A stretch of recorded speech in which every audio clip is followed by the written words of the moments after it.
చెప్తూ ఉంది, కానీ అది శాశ్వతంగా ఉండేటువంటిది కాదు, అశ్వర్థము. అంటే నశించిపోవు స్వభావం కలిగింది ఈ సంసారం అనేటువంటి మహావృక్షము అంటారు.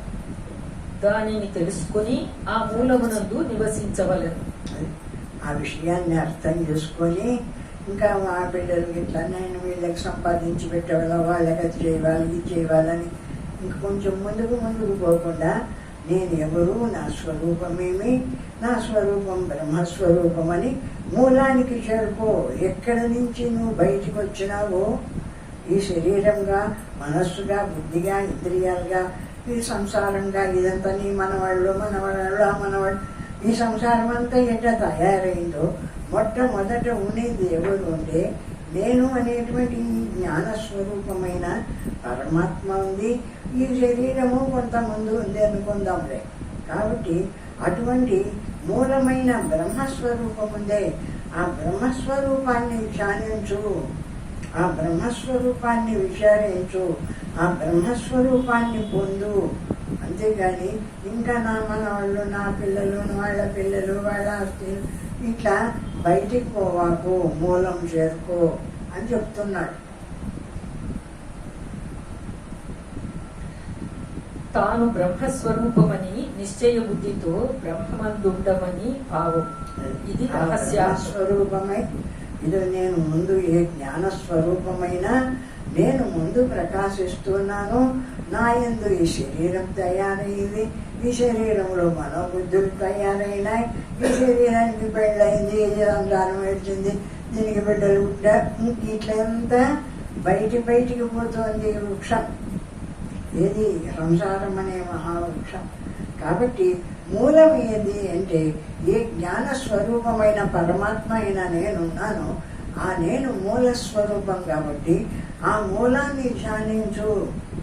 ఈ బ్రహ్మం నేను, ఈ పరమాత్మ నేను అని ఆ బ్రహ్మమాత్రంగా నిలిచి ఆ మూలాన్ని ధ్యానించు.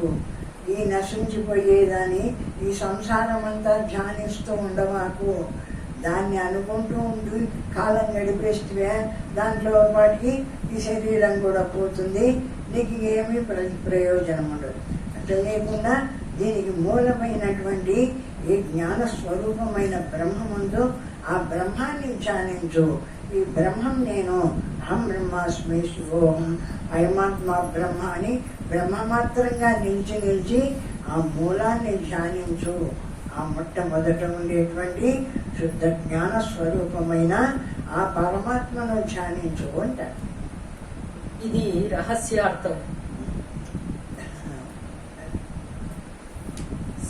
సచ్చిదానందాత్మానమద్వితీయం బ్రహ్మభావవేత్. పరబ్రహ్మ, సత్తు, బ్రహ్మ అనేది కలదు.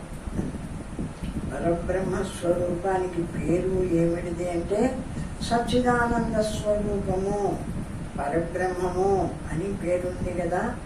ఆ సత్తుచిత్తు ఆనందము అని. సత్ అంటే సర్వవ్యాపకంగా ఉండేటువంటిది, చిత్ అంటే సర్వాన్ని తెలుసుకునే జ్ఞాన ప్రకాశ రూపమైంది.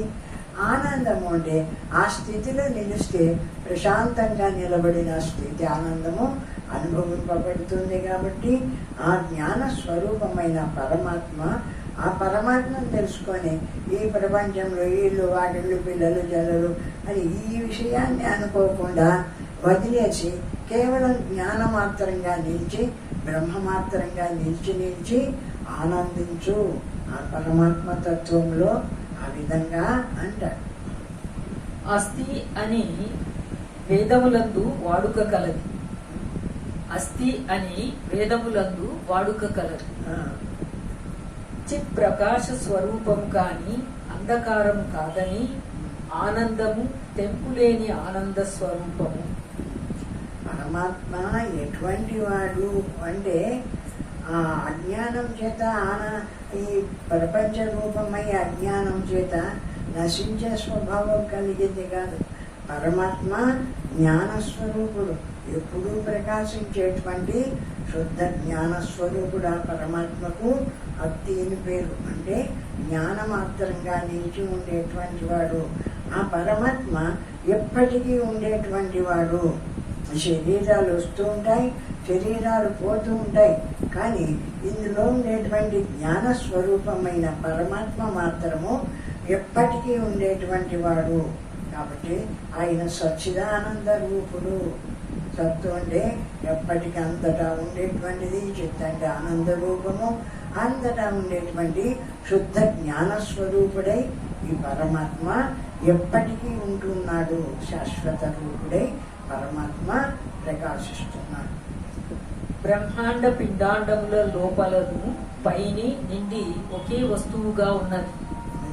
బ్రహ్మాండంలోనూ పిండాండంలోనూ, పిండాండము అంటే శరీరం, ఈ శరీరం లోపల పరమాత్మే నిండిపోయింది. బ్రహ్మాండము అంటే ఈ చెట్లు, చేమలు, ఆకాశం, వాయువు, అగ్ని, జలము ఇవన్నీ ఉన్నాయి, పంచభూతాలతో కూడి కనిపిస్తుంది ఈ ప్రపంచం. ఇక్కడంతా కూడా పరమాత్మే నిండిపోయి ఉన్నాడు. ఈ శరీరంలో కూడా పరమాత్మే నిండిపోయి ఉన్నాడు. ఆ విధంగా సర్వత్రా నిండిపోయి ఉండేటువంటి పరమాత్మ స్వరూపుడు అని అర్థం.